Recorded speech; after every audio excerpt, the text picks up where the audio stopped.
Good morning mga boss. Mo ni sitwasyon karon sa atong backyard farm. Karon alas 9 sa kabuntagon nga dala tadaan og mga timo-timo. Kaadta nya tagagutom. Mo ni atong mga binuhi karon. Buntis. Ano malaga mga tag 50 kilos na sila. Buntis. Muna ni. Dire na simintuhan na nato ni dire. Floringan na nato nya prepare kani mo ni mga haligi. J-pipe. Ato ni ringi pailan para dili bahaan ari napita. So kini area hay butang nang tanig mga dumalaga dire. Gamitan nato ning bayog para tipid. Isa kanay dito ay.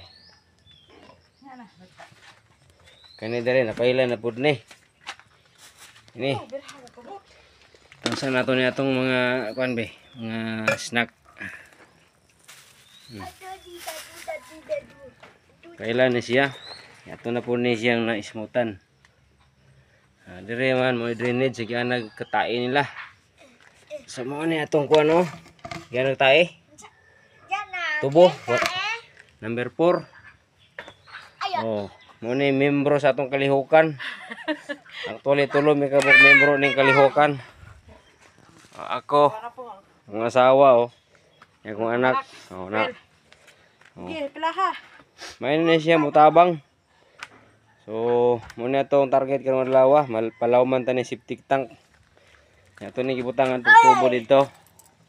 Ito napita kay para kasog maawas. Kay balot ta puno na gid siya nya bangang rebuta dito. Oh, mo ni. Number 4 tubo. Nakasiptik tank kita dire para di ta mareklamo silingan dito. Septic tank mo to dito.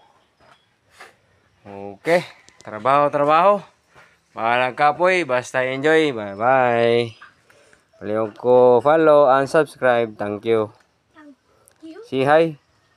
Hi.